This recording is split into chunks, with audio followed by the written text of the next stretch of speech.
स्वयं जब वो दोनों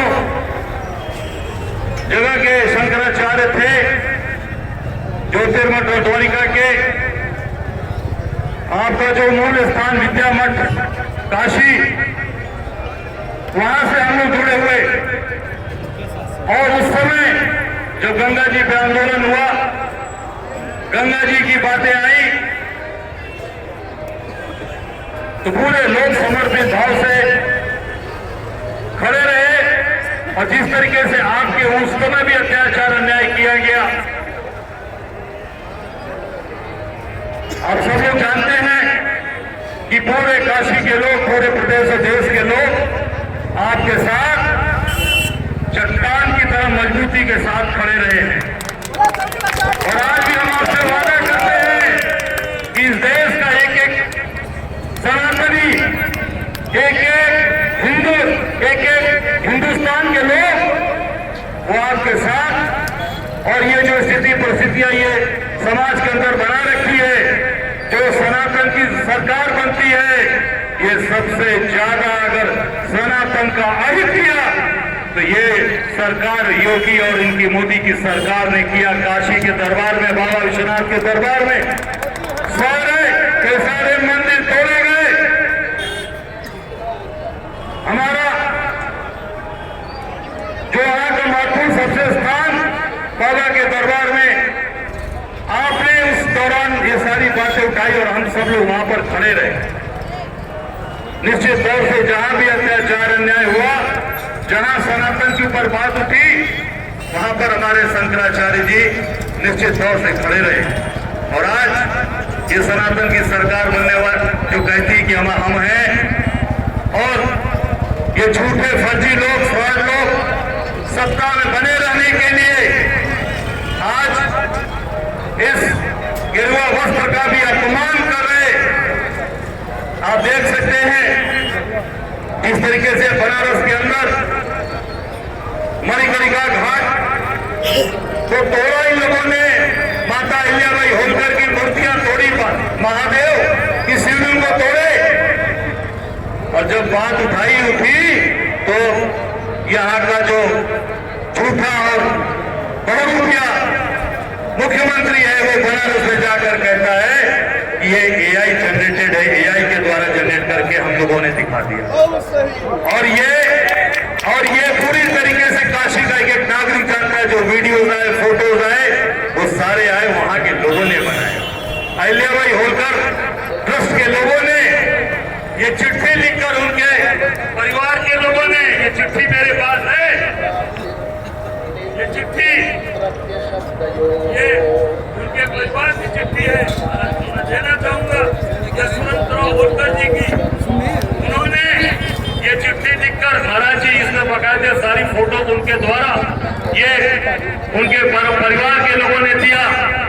और पूरी तरीके से इसमें सारे फोटोज, टूटे हुए फोटोज उनके परिवार के लोगों ने बकायदे उसमें उनकी बैठ पर उस चित्र को पूरा उसमें बना कर दिया है, फोटो खींच कर दिया है। सर वो कहते हैं एआई जनरेट।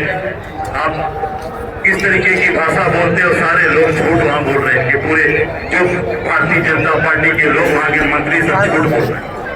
ये अब उनके परिवार की चिट्ठी है जो उन्होंने कहा कि हमें सौंपी जाए, माता अहिल्याबाई होलकर की मूर्तियां हमें दी जाए, हम उसको पुनः स्थापित करेंगे।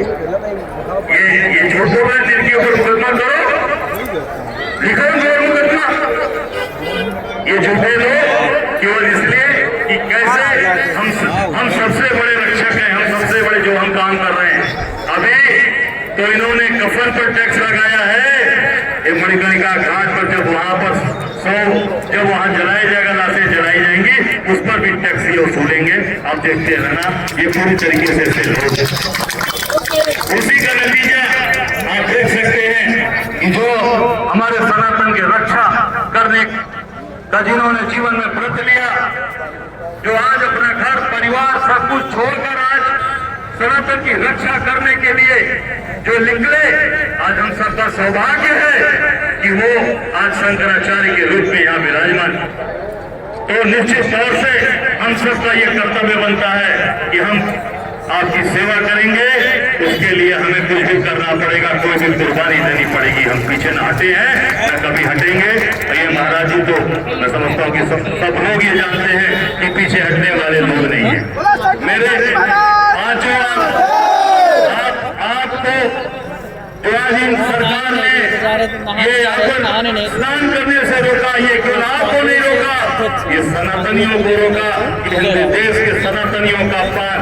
और जो हमारे ब्रह्म समाज के लोगों को छुट्टियां पकड़कर जो खींचा गया, वो केवल उनका अपमान नहीं है, वो इस समाज का अपमान, ये गेरुआ वस्त्र का अपमान है, ये सन्यासियों का अपमान है, सनातनियों का अपमान है। ये बर्दाश्त नहीं करेगा हिंदुस्तान और हिंदुस्तान के लोग। हम सभी पूरी ताकत के साथ खड़े हैं। आप जानते हैं हम लोगों के ऊपर आप जो समाज के साथ खड़े हुए, सनातन की रक्षा करने के लिए खड़े हुए, सनातन के साथ खड़े हुए, तो रासुका तक भी लगाकर जेल में रखा गया, पर 7 महीने जेल में रहा, पर कहीं भी कोई छू नहीं निकली। इसलिए कि हम लोग दिखावटी नहीं सनातनी है, वो दिल के अंदर है और वो खून के अंदर है, वो ब्लड के अंदर है, वो मरते तुम तक रहेगा।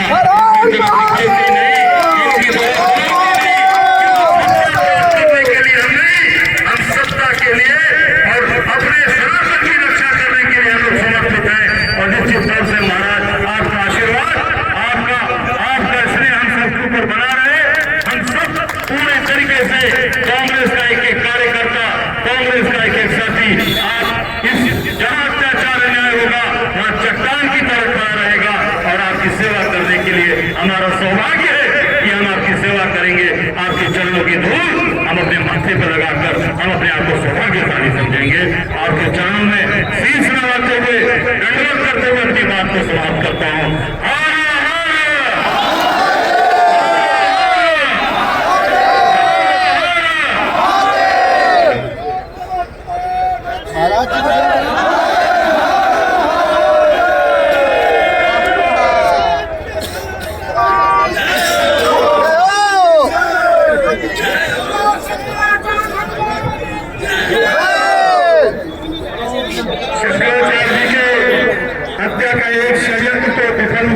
गंगा के घाट पर, लेकिन अनेकों सूत्रों से हम लोगों को जानकारी मिल रही है कि रात में कभी भी उदंडता करके शंकराचार्य जी को नुकसान पहुंचाया जा सकता है।